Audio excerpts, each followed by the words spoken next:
Give you a reason? Not really. He just said he didn't want to go out with you anymore and he walked away just like that. Pretty much. How long had you two been dating? Since Thanksgiving. Do you love him? I don't know. Maybe. I can't really believe it's the wrestling. I know he didn't like it. And it led to more of the blob stuff. Even though I know some kids are really cheering for me and they wish me well, but it was making me more talked about as the blob. And Danny, I think he just didn't... Did he say that? He didn't have to. It's kind of personal, Miss Davis. I understand that. Do I ask you questions about you and Mr. Sennett? Did you break up with her simply because she wrestles? First, why is this any of your business? And second, why do you care? It's probably not my business. But as to why I care, look, it can be a very lonely world, Danny. I see people around me who love each other, breaking up for the right reasons, then living to regret it. To see somebody end a relationship for a reason which is so clearly unreasonable... Miss Davis, you're a very nice person. But you and Mr. Sennett are like Barbie and Ken. You're gonna counsel the fat kids? I do know a little about solitude. Really? Yeah. You think you have the slightest clue of what it's like to be me? I get teased just for waking up every day. Daring to come to school. For playing with the baritone instead of a football. For dating a fat girl who's now a star wrestler. Does that make a difference? Maybe it does. I'm terrible at sports. She's this big athlete now. And the question of the day has become, what's it like to know your girlfriend can beat you up? And welcome back to PNP Network. We have Jessalyn Gilsig with us. She is Lauren Davis on Boston Public, one of my favorite shows. And, you know, I've been talking, Lauren, about, Jessalyn, excuse me, about, what a great way to start. What a wonderful way to start. I've been talking about the Monday night lineup. I'm a big Boston Public and Ally McBeal fan. Oh, great. Night of David E. Kelly. Yeah. I understand that you actually were on The Practice as a guest star. That's how he got familiarized with you? That's right. That's exactly right. Yeah. I had a great part as an assistant district attorney on The Practice, and I didn't even meet David when I got the part, but he saw it, obviously, because he sees all his episodes, and we sort of started. I understand he wrote a part for you in the show Snoops. Yeah. Yeah, and then canceled it sort of the minute I moved to Hollywood. Yeah, you shot a couple episodes and then the show got canned, right? That's right. Yeah. Yeah, that's not a good sign. Oh, no, that was pretty daunting because I really did. I sort of packed up and left New York, and I was like, I'm going to be a star. And then I sort of basically moved in and picked up the phone and got the news. So Yeah. it was a little unsettling, but I understand it all worked out. That David E. Kelly actually wrote the character Lauren Davis for you. Yeah. So how long were you between jobs there? You know what? I can't complain. It was pretty. That from Snoops to Boston Public was pretty immediate, so that's good. That is very good. Yeah. I'll tell you one thing. When you're in Hollywood and you move out there, and if you're waiting around, it can seem like an eternity. Isn't it? I mean, I've had those dry spells, and they're frightening, scary times. Now you're actually from Canada, right? That's right. I'm from Montreal, not far from where you are. Yeah. Wow. Yeah. Well, you know, Montreal Canadiens and the Boston Bruins were always tough competitors. I grew up watching that. We would always go when the Bruins were in town. Always. That was the most intense hockey you could see. Well, we had Bobby Orr, you know. That's right. Yeah. That's right. Were you a big fan of going to? You went to a lot of games? We did. Did you have any favorite Montreal players? Well, Guy Lafleur, of course. No, of course. I just like to say his name. Guy. Exactly. Yeah, it's a cool name. But he was actually a wonderful player too. He was, and that was the era before helmet, so you could tell who everybody was. Yeah. Now you've been actually acting for a while because you started when you were real young, right? Yeah, that's right. I did in Montreal. Yeah. So, how old were you when you started? I was 12. Wow. I know. It's hard to imagine now. I'm only 18 now, but no. Yeah, I did. But it was cool because I did a lot of voiceover work. I did a lot of cartoons and dubbing movies and things. So it wasn't like I was this sort of cute child actress, sort of by any stretch. I was more like I was just working. You did a lot of theater. I did an awful lot of theater. That seems to me like what was mainly the thrust of your acting career around that age. Definitely, and especially when I lived in New York. And I think that's a great place to grow up in this business because it's really hard work, and you only do it because you love it, because you're certainly not doing it for the money. And I understand you were also at the American Repertory Theater in Cambridge. That's right. I lived there. I lived in Cambridge for 2 years. What did you think of Boston? I loved it. It's a great town. Yeah, I actually missed it. I guess because it reminds me a little of Montreal. Well, I think you should, come back and visit. I will. I certainly will. I think we all want to. We want to come out there and shoot. That would be cool. Yeah, that would be fun. That's the only thing I don't like about the Boston Public and Ally McBeal. See, they're supposed to be in Boston, but they're really not. I know, it's so wrong. It'd be nice if they really filmed it out here. Yeah, we would like that too. We'd love to do some stuff on location, but I remember. Oh, sorry. That way. I remember when the first show first started, the controversy around this area, people complaining, Boston public schools were complaining about the show and that it wasn't really an accurate depiction of the school system. And I don't think it's supposed to be. I mean, certainly there are some similarities of things that happen in that school that happen in all public schools. Yeah. Your teacher that you play, Lauren Davis on the show, is the head of the social studies department. And she's also involved with that wild and maniac teacher. who was played, of course, by Nikki Katt. That's right. And also, I remember earlier in the series, I'm not sure if that's going to come back again, but it seemed like the vice principal, who doesn't really have too much warmth, had some for your character. Yeah, he doesn't go away. He keeps popping up with his interest. It's funny. It must be hard, working in a school when you've got, let alone these kids' hormones are running wild. But teachers are, there are lots of young teachers and single teachers and things like that. And when there's attraction at work, that's awkward. That's Absolutely difficult. Yeah, we actually had on Joey on the show, and it looks like he's not going to be on Boston Public anymore because his character did a bad thing with a student. I know. Well, you never know. I mean, anything can happen, on a David Kelly show. So I don't think we've seen the last of him. I hope not. Put it that way. No, I hope not either. He's a great actor. He's a good guy too. Yeah, he was great on The Single Guy as well. Yeah, he's a good actor. Now this week on Sunday night, The Practice is going to have Boston Public crossover on it, and then on Monday night it will finish up on Boston Public. Exactly, I know. Kind of an interesting idea. Yeah, it's really fun, and it was fun for us to work with the cast of The Practice because they, they've had this hit show for a while, and they're pretty seasoned, and we're the new kids on the block. So it was fun to sort of have them over to our set and sort of see if they, if they liked what we were doing, and they were amazing. They were really, really supportive. Well, Cameron Manheim is quite the actress. Isn't she amazing? She's a real powerhouse.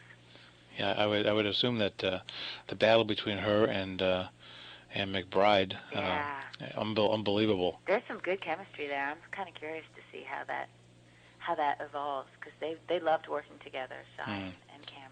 I wanted to talk a little bit about the cast of the show. I just mentioned G. McBride, and he plays Stephen Harper on the show, and I think that he is really the cement that holds that show together, at least from my point of view, he is. Yeah, I absolutely agree, and it's great because it's really what a principal is, He's sort of, he cares so much, but he's got to keep, the ball in the air. He's just got to keep it going, and I think Shai's really captured that. Yeah, it's interesting because I remember him from the John Larroquette show where he played like a janitor. And boy, this is Shai's a funny guy too. Yeah, this is a total opposite. Side of him you don't get to see. He's a great mimic. Yeah. Funny man. Well, he has natural comedy timing, but in this particular show, he's got a pretty intense role. Although sometimes it is low. He lets down the guard a little bit. Yeah. What about some of the other folks? I mean, you got the veteran Five-ish Finkel there playing Harvey Lipschultz. Isn't he amazing? That's a very interesting character. Yeah, I think one of the things I'm most proud of is that we have this range of generations on our show. I mean, we have extremely young teachers, and then we've got a man, who's supposed to be 80 years old, who's still teaching, and who's really passionate about what he does, but his vocabulary is so dated, and he just keeps running into trouble. But it was this great episode where one of the kids was like, look, he might use the wrong terms, but is he giving me an education? Am I going to get into college from his class? Yes. Yeah. and that's what counts. I remember that episode, yeah, because they were trying to throw him out. That's and, right. And that was a great episode. They're all good. I mean, this is, and again, I think a lot of it's got to do with the fine ensemble cast, but also the writing of the show is excellent. Absolutely, the writing is so. I love David because he gives the audience the benefit of the doubt. The writing is not black and white and cut and dry.